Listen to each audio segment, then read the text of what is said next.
kasih untuk para fans Agni Lovers. Semoga semuanya sehat selalu, panjang umurnya. Tetap dukung karya-karya Niken dan juga Mas Akbar. Terima kasih buat Agni Lovers. I love you semuanya. 2, 3. Terima kasih buat Tante Jessie, Tante Risma dan juga Tante Iva. Semoga semuanya sehat selalu, panjang umurnya. I love you buat tante-tanteku semua. Terima kasih. 3. Terima kasih untuk Tante Jessie dan juga Tante Risma.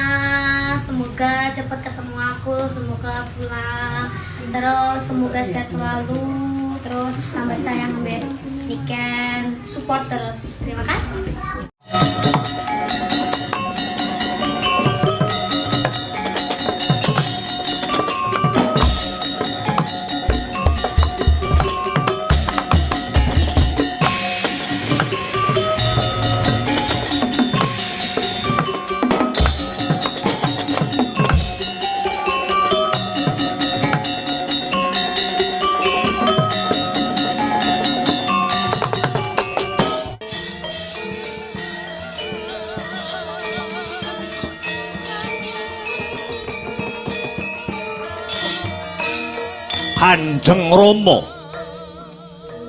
Kanjeng Rama Prabu Basudewa badhe kula tagih janji paduka Kanjeng Rama Prabu Basudewa anggenipun kula Kangsa Dewa badhe ngawontenaken tontonan adon-adon jago manungsa ingkang mapan wonten ing alun-alun negara Mandura. Kangsa Dewa sampun siaga. Jago kula nenggih Paman Patih Surantri Mantra. Negara Mandura kula aturi pados jago. Sapa sing kira-kira trep lan pantes nandingi kridane Paman Patih Surantri Mantra. Ya.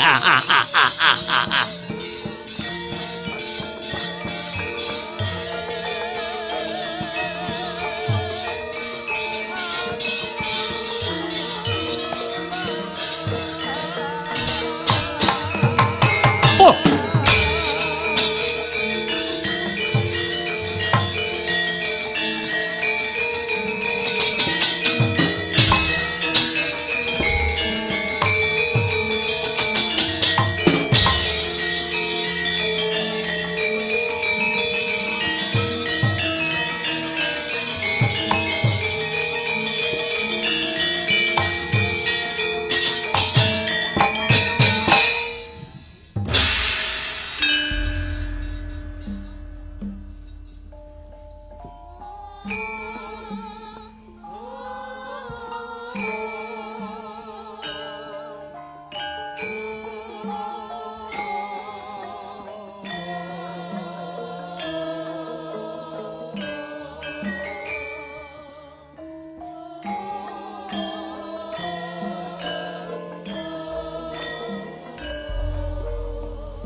Duh, Koko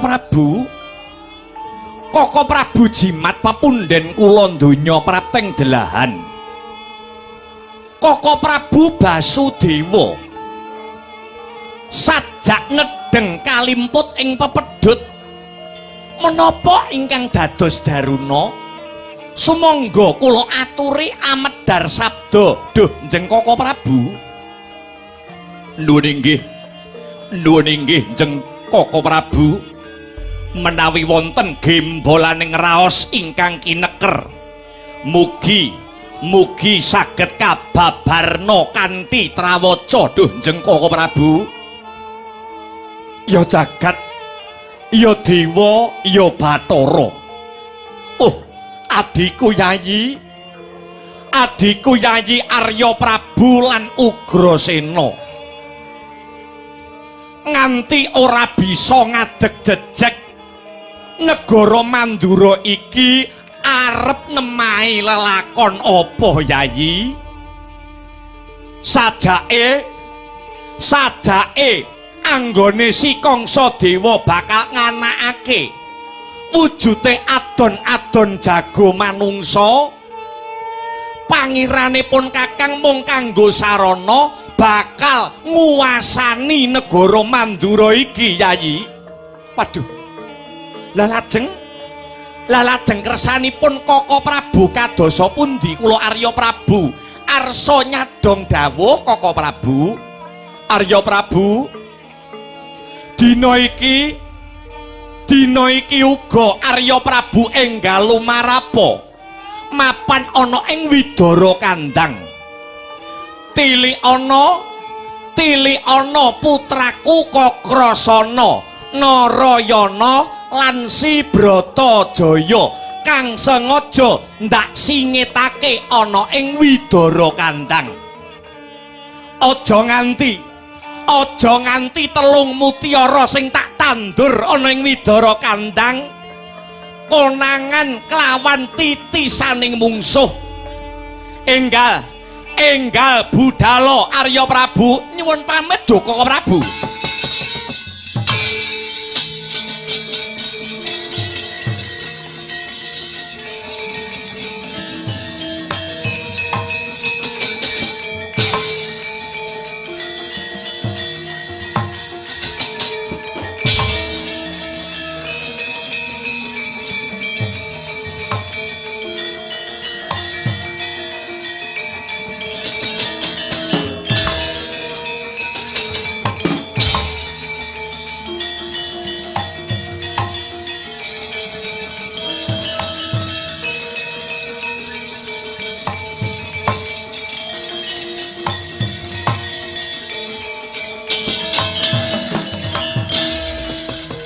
Angudari tyasura riwut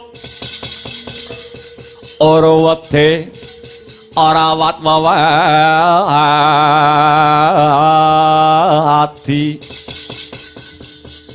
wedi lamun kauningan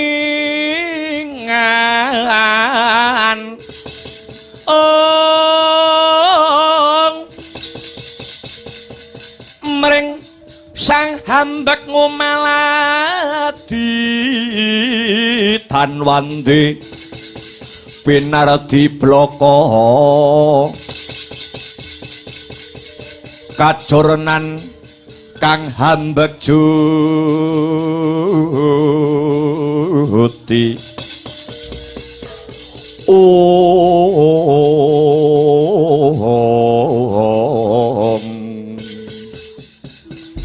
Yayi, adiku sing banget ndak tresnani Ugrasena. Kula wonten dawuh tinimbalan duh njeng Koko Prabu Amiji ingkang rayi kula pun Ugrasena. Dina iki ana kewajiban kang kudu sira sangkul Yayi Ugrasena. Duh Koko Prabu jimat pepunden kula donya prapting delahan duh Koko Prabu. Punapa ingkang kedah kula tindakaken ing ripalenggahan sakmangke duh njeng Koko Prabu Ugrasena dina iki uga munggah gunung muduna jurang golek ana manungsa kang sekti mandraguna pilih tanding sajroning ayuda sing kira-kira kuwagang ngadepi kasektene jago saka Sengkapura ya kuwi Suratri Mantra. Kalamun manungsa mau bisa ngasorake kridane patih Suratri Mantra ana ing adon-adon jago manungsa iki mengko mesti wae bakal tak wenehi ganjaran kang gedhe bobot timbang kelawan lelabuhane Ugrasena. Nggih nggih. Trawaca dawuh pangandika Paduka Njeng Koko Prabu. Kalilan kalilan ingkang rayi kula pun Ugrasena nyuwun pamit ya lelungsen ndak bebakali nganggo tekad satriya tanah Jawa. Muga-muga pedhot pepeteng ingkang ngalimputi negara Mandura iki enggala bisa sumilak Ugrasena.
lon-lonan lumampah Dian Ugrasena angupadi jalma baya sinten ingkang pantes jinejer dados jagone negara Mandura kinarya anandingi kridane Sang Suratri Mantra gantiya ingkang winuwus madhek kadipaten Sengkapura madhek kadipaten ing Sengkapura Prabu Kangsa Dewaya Jaka Maruta ingkang kekitrang kaya kidang gemprong-gemprong kaya sima barong nglumba kaya ula kobra solae Prabu Kangsa kalamun Cinandra kadya mliwis nyampar banyu.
Oi.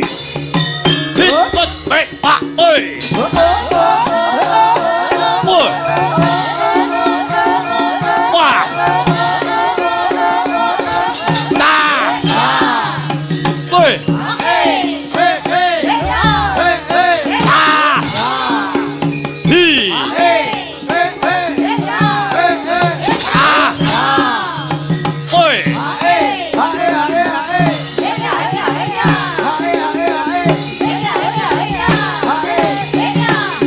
Oi. Put pit ah.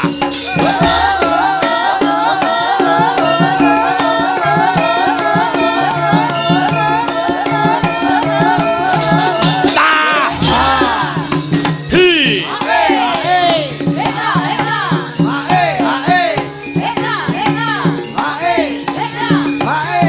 Oi. Ah. Hi. Oi. Hi. Oi. Hi. Oh.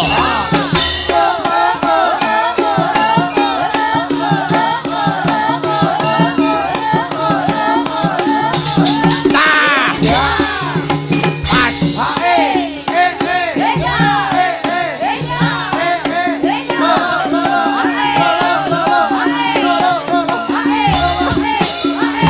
Oi. Wah.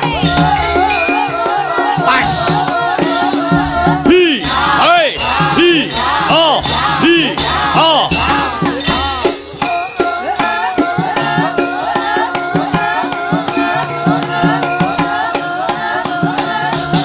Nah. Wah.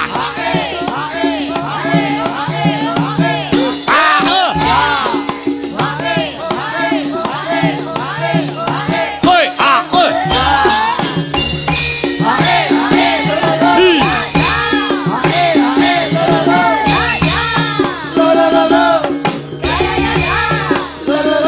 Hei, hei. Hi. Hei. Oi. Ah.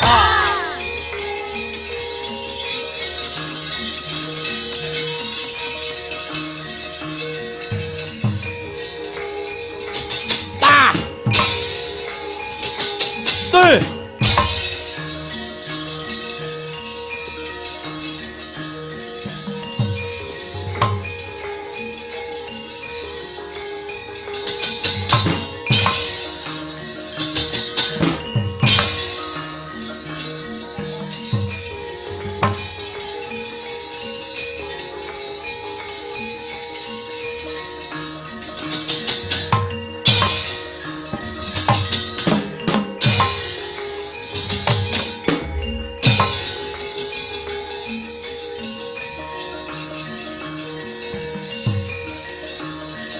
Haha. Ah.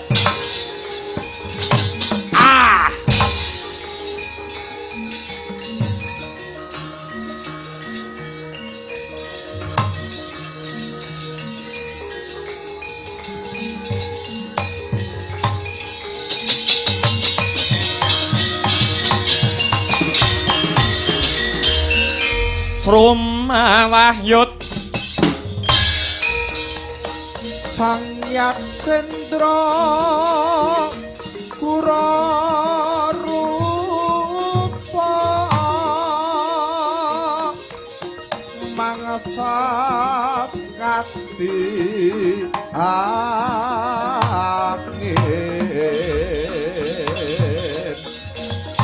pangsam pal keprapal selo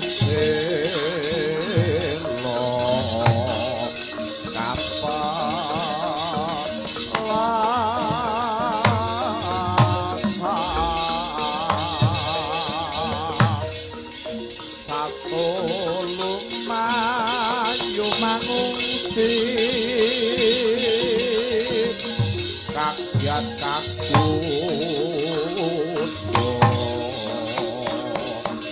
kang joko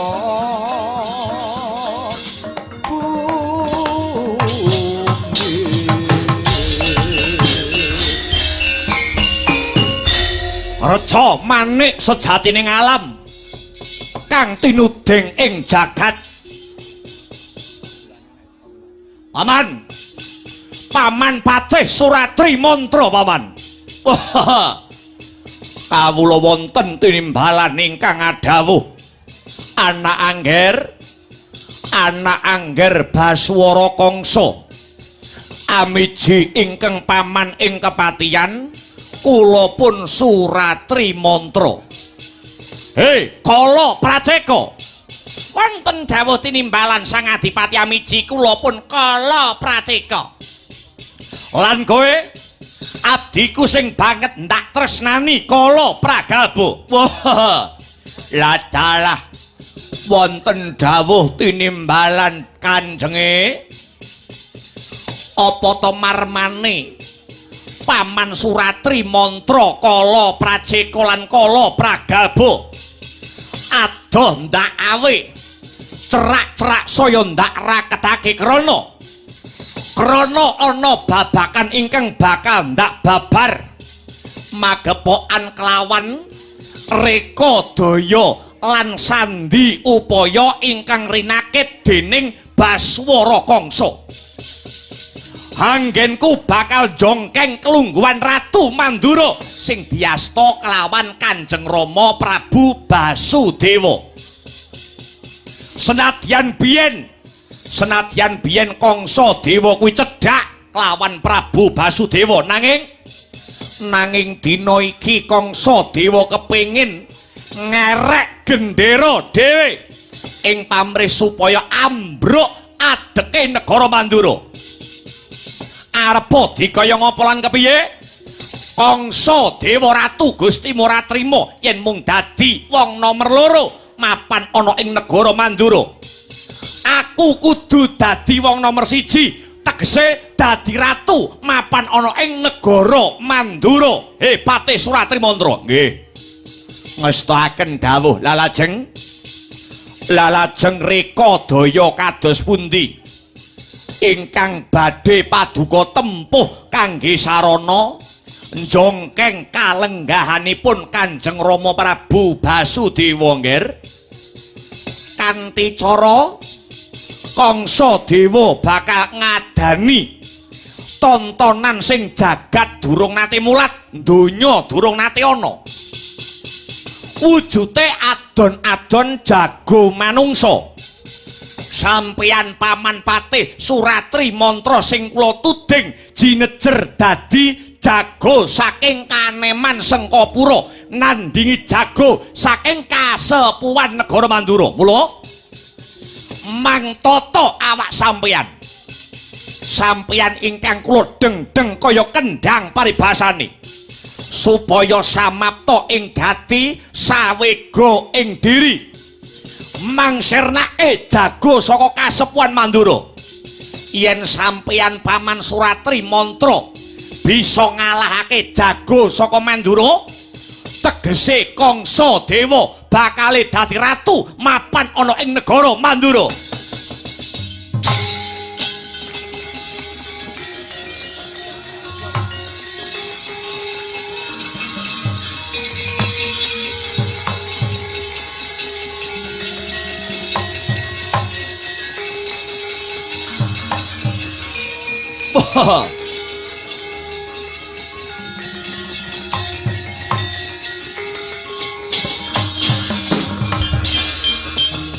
Sigara bala kang tumingal perang campuh samya metali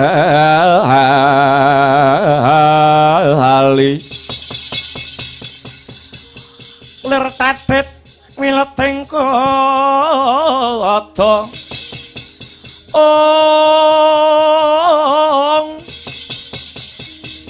danyuang gong manguncang nidi benjang sangaji mijil ladinya ngedali wuwus trusda Surawilaga kaya buta singa regil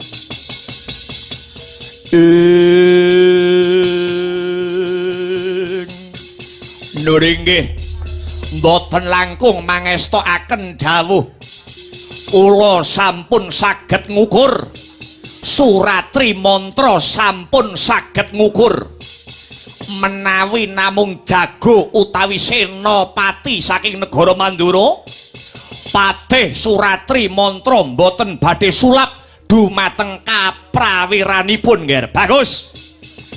Kala Prajeka. Kula wonten dawuh Sang Adipati Amiji kula pun kala Prajeka. Wis cetha ngigla kang tanpa warana. Kalamun Kanjeng Rama Basudewa kagungan putra cacah 3. Ingkang sakmengko disingetake utawa didelekake ya kuwi ing antarane siji anake Kanjeng Rama Prabu Basudewa siji ya kuwi jenenge Kakrasana. Angka 2 jenenge Narayana kang sing pungkasan ya kuwi Si Bratajaya. Anak 3 anake Prabu Basudewa kuwi mau disingitake mapan ana ing kademangan Widara Kandang. Mula kang mangkono sing dadi klilip mungguing netra, satru mungguing cangklakan. Tumraping gegayuhane Kangsa Dewa anggenku kepengin nglungguhi dampar keprabon negara Mandura. Ora ana liya kejaba mung Si Kakrasana lan Si Narayana. Lajeng kersanipun kados pundi? Kula kala pragalba cumadong dawuh sinuwun. Kala Prajeka lan kala pragalba ngantiya wadyabala sawetara banjur jumujuk ana ing kademangan Widara Kandang. Golek ana bocah 3 kuwi mau. Kowe tekan Widara Kandang kok ketemu karo bocah lanang sing gagah gedhe dhuwur pakulitane bule. Ora susah mbok takoni babaten gulune. Punika sinten Dosinuwun? Kuwi putra pembarep saka Rama Prabu Basudewa sing jenenge Kakrasana. Ewa dene kok kowe tekan Widara Kandang ketemu karo bocah lanang pekulitane ireng cemani dedeke ora sepira. Ora susah dadak mbok takoni babaten gulune. Punika sinten Dosinuwun? Ya kuwi ingkang aran Narayana. Adine Si Kakrasana. Ingkang angka 3. Kowe jujuka ana Widara Kandang kok ketemu karo bocah wadon sing ayu rupane. Pekulitane ireng nanging mimbui marang manise. Ora susah mbok takoni pondhong nyemot gawanan ana ing Kadipaten Sengkapura ya kuwi sing jenenge Bratajaya. Sing kuwong gegem atine Baswara Kangsa. Rina pantaraning wengi Prabu Kangsa Dewa tansah gandrung kepaung edan kepayang marang kasulistyaning warna Si Bratajaya. Pondhong nyemot mapan ana Sengkapura. Bratajaya bakal rabi. Inggih, menawi tetela mekaten mboten langkung mangestokaken dawuh. Mboten langkung ngestaken dawuh sinuwun. Ora ketang colok lintang sambung obor rambatan pundak. Surak gotong royong aja nganti ana ingkang kecicir. Budhalo kala Prajeka kang sarta kala pragalba budhalo dina iki mapan ana Widara Kandang golek ana anake Basudewa sing disingitke ana ing kono. Nuwun inggih ngestaken dawuh amit madal pasilan. Aja kowe bocah cilik.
Yo ayo tandang kabe bangun masyarakat sangkut bukaket bicaranya kancane ayo ketumandan aja mengenangan tumandan bicaranya si pakaryan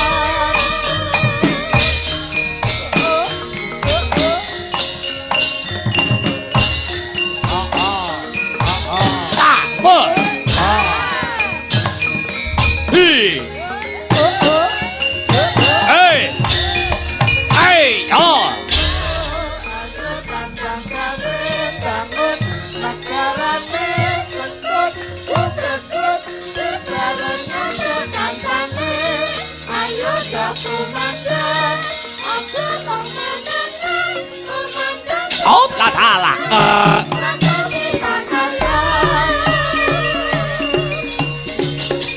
Hey.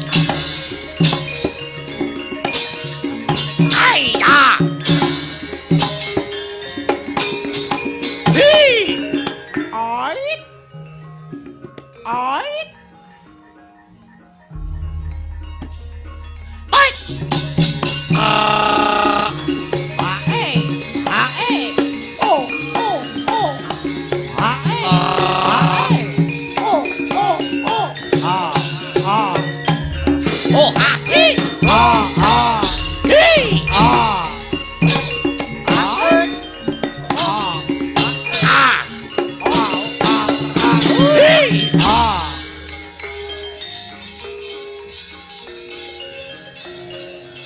Ait. Ait.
Awas, awas,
tatan ngawruhi kang tekane tanpa sangkan sang ijo pantang batari saraswati sayekti dayani makarisa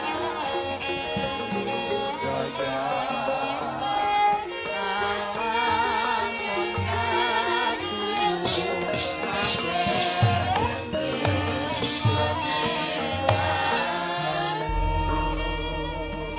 rantak-rantak sumeblak soroti sang Hyang Pratanggapati ing brang wetan analai ginapit gunung temah tumlawung sorot lembayung semburat banglir socaning uga rapuh narata sunaring Hyang Arka tinampi siraping pendopo kademangan Widara Kandang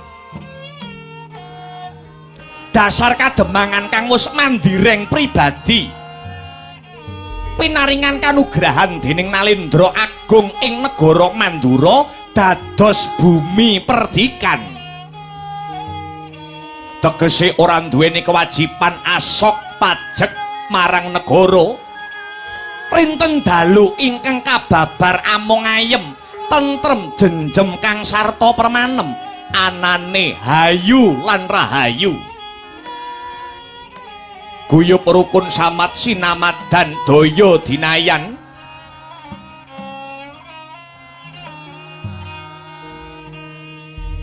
sedaya para kawula gesang kanthi ngunjukake gedene rasa syukur marang purbaning Hyang Agung apa to darunane kang mangkono awit pinter iki demang sagopo anggenya anggula wentah dumateng para kawula ing Widara Kandang sanadyan amung sak darajate demang nanging wis kawentar wicaksana wasis waskita ing esti mumpuni ing reh kawruh agal lan lembat mangkono ingkang garwa nyidemang sagopigya daya anggenya anyaketi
leng-leng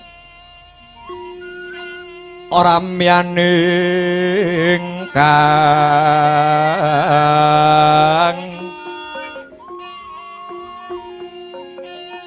sasangka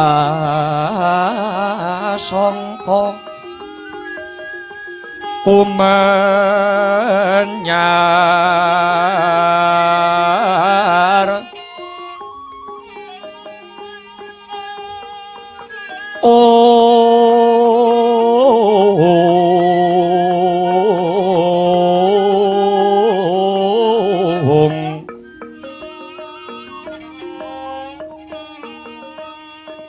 mangrengga uruming puri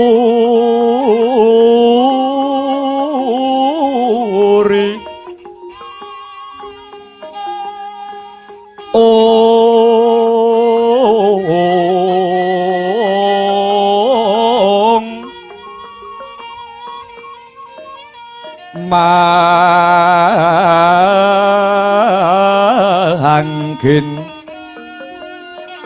tanpa siring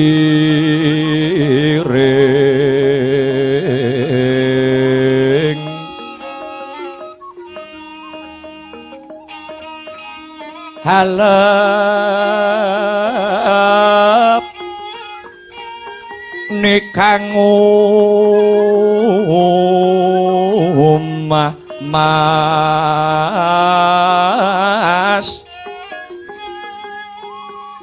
ler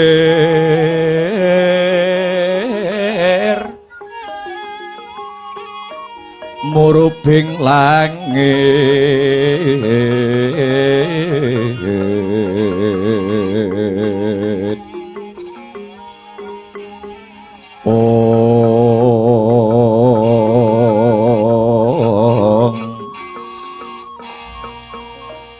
takkan sarwa manik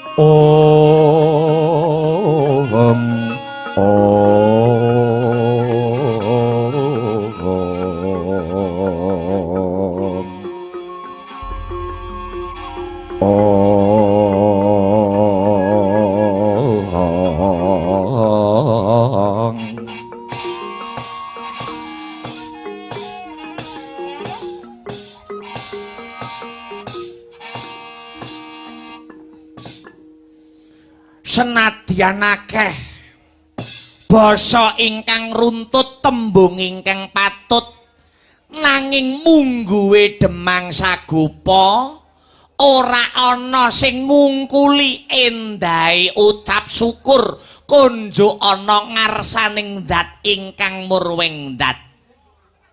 Apa to darunane kaya mangkono Nyai? Merga pakliwering kahanan mubah musi ing lelampahan kabeh iki kenikmatan saka pangeran sing menungso diwajibake kanggo nyukuri. Kejaba saka kuwi pangeran uga wis paring dawuh sok sapa manungsa sing tansah ngunjukake rasa syukur sayekti bakal ditambah kang dadi kenikmatane kosok baline sapa sing kufur ora gelem nyukuri kenikmataning purbaning Gusti sayekti bakal nampa pasiksan kang abot. Nyi Sagopi ana dawuhmu apa Kakang?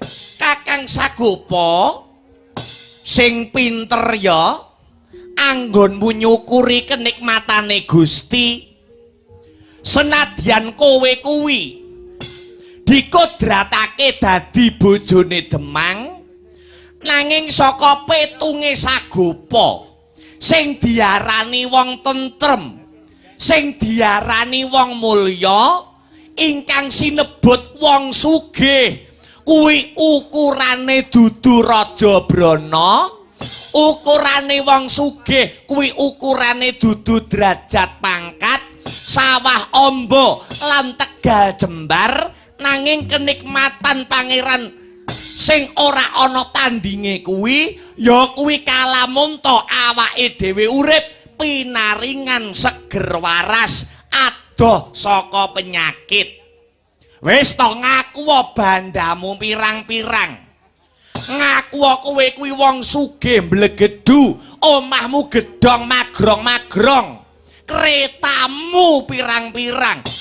Ning yen to awakmu kuwi rina wengi tansah digrogoti karo sing jenenge penyakit njur kapan lehmu bakal ngrasakake kenikmatan. Ngono ya Kiai, Kiai Sagopa. Iya, manut petungku ya kaya ngono kuwi.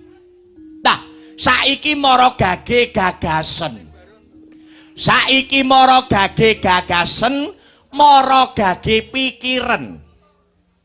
Telitinen kanthi permati nganti tekan jroning ati. Awake dhewe urip ana ing Widara Kandang.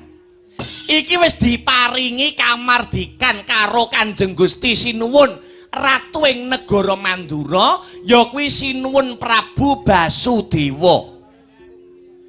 Daerah liya diwajibake asok pajek nanging kukuban ingkang mapan ana ing Widara Kandang kene babar pisan diparingi kamardikan para bebrayan agunge, para warga gong kang mapan ana ing wewengkon Widara Kandang kene babar pisan ora diwajibake ya kuwi asok wujude pajek. Mangkono Kiai? Iya pancen bener. Mula iki wajib disyukuri. Aku wajib syukur, kowe ya wajib syukur. Mula gandeng awake dhewe aku lan kowe mapan ana ing Widara Kandang. Kowe dadi bojoku. Dasare awake dhewe wis duwe anak. Ya kuwi Si Udawa, Kakrasana, Narayana, Bratajaya lan Si Larasati sing ripalungguhan iki wis ngancik diwasa.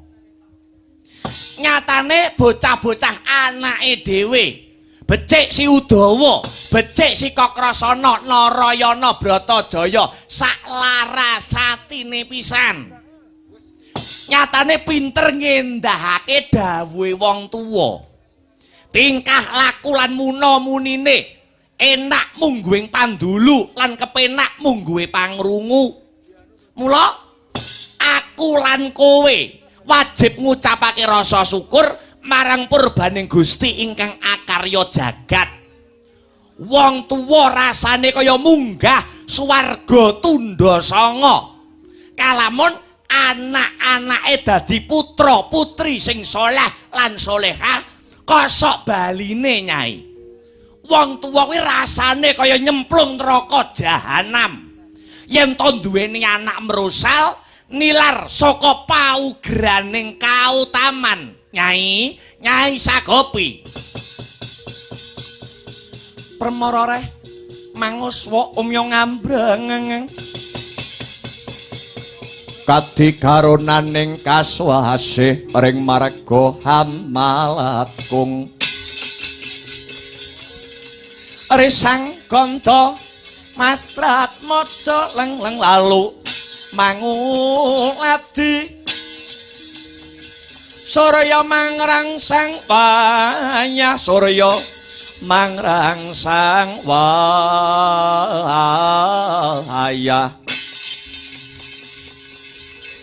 Umyus amara mayahanto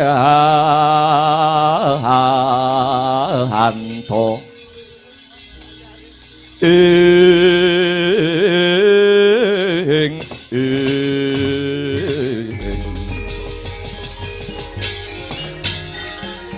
palugon laguning lekas lukita linuting kitung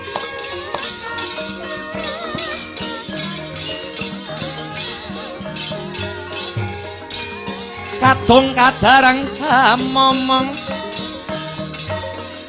memangun manah rahayu haywana tan agolong ong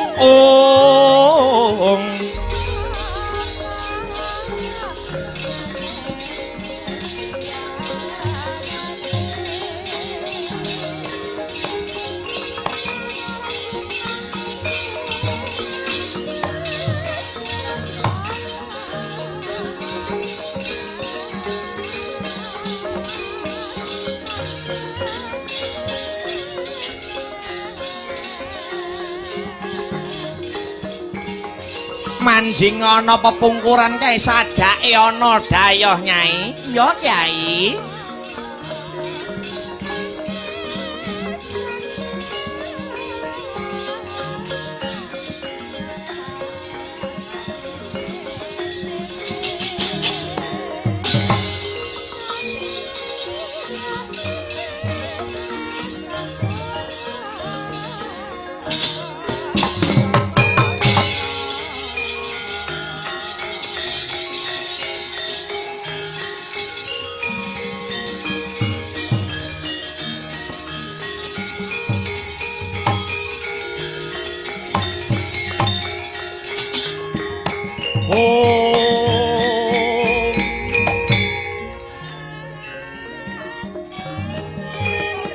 Caritaning satriya linuwe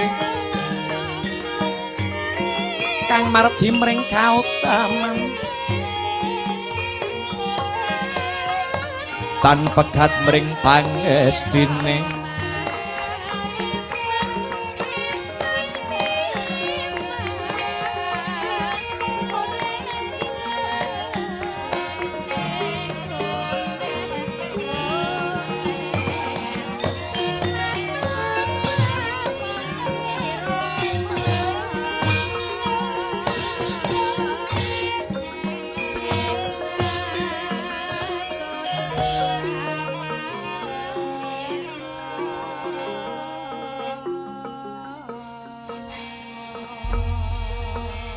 Anjarah kang puspita harum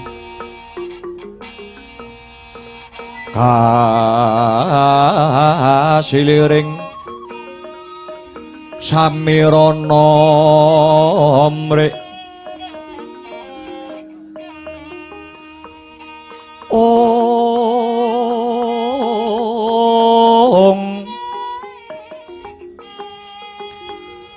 Sekar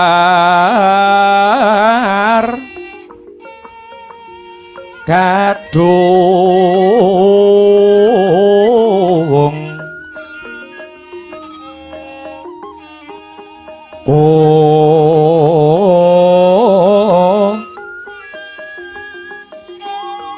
ngas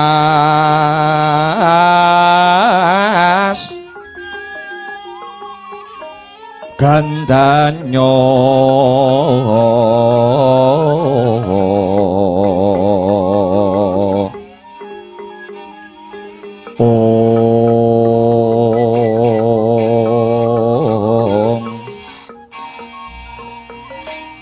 maweh raras renaning driya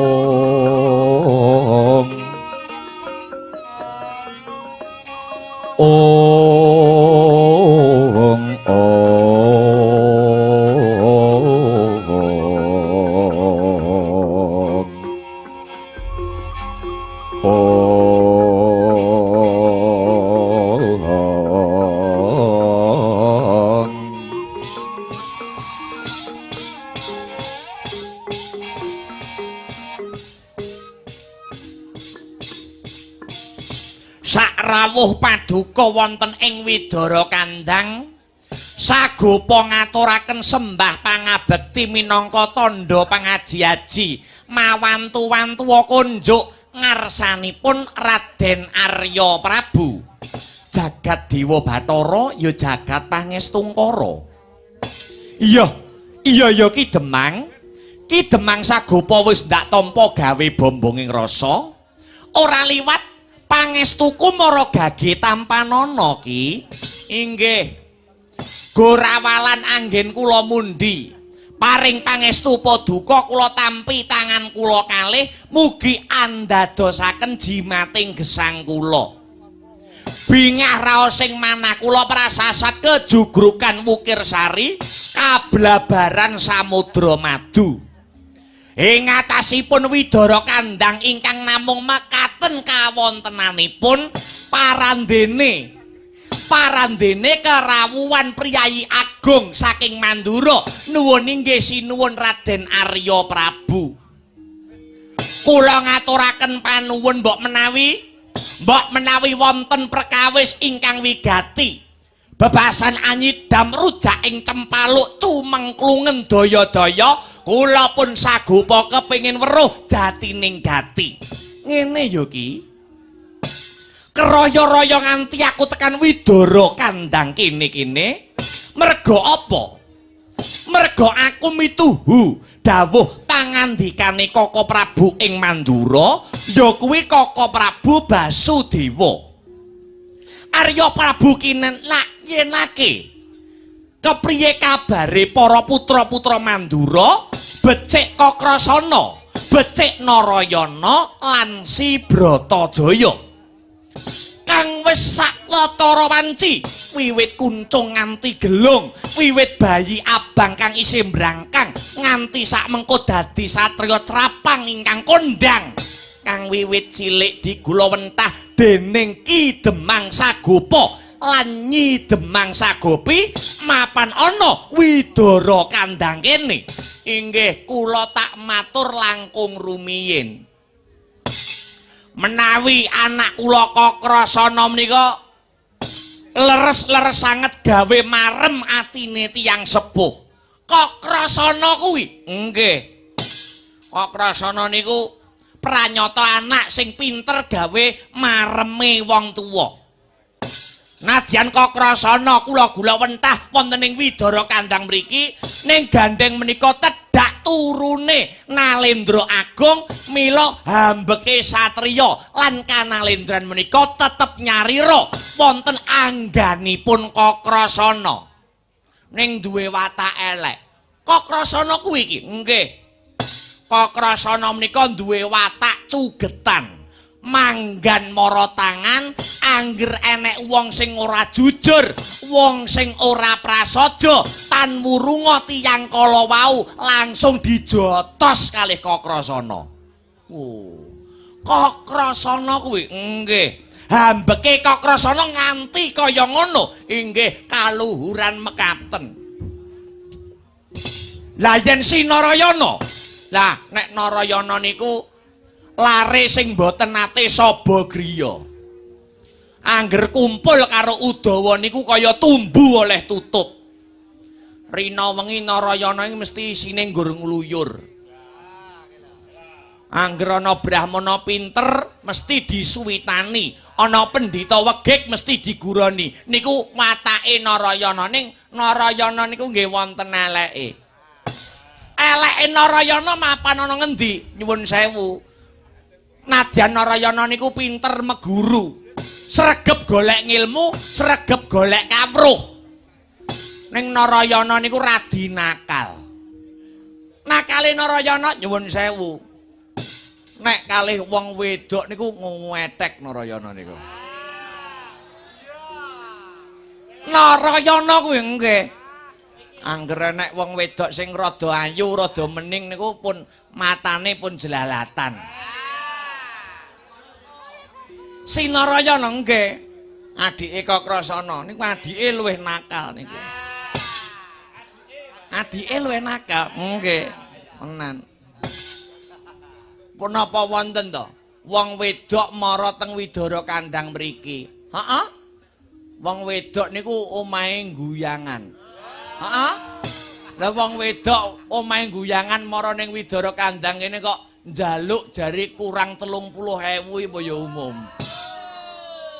Narayana kuwi nggih ning nggih sregep meguru becike sregep meguru becike sregep sinau ning nggih niku nek kalih wong wedok radi ngethek iya ora dadi boyo pangapu lah nek si Ragil Bratajaya nah nek si Bratajaya niku rinten dalu isine nggur ning omah rina wengi isine wonten teng griya mapan wonten ing pepengkeran leladi olah-olah dedaharan sarta bebantu ibunipun Nyi Demang Sagopi anggenipun cecawis dumateng kulawarga cekak cukupe Raden cekak cukupe Raden Arya Prabu lare 3 kala wau putranipun Prabu Basudewa dados sedaya Raden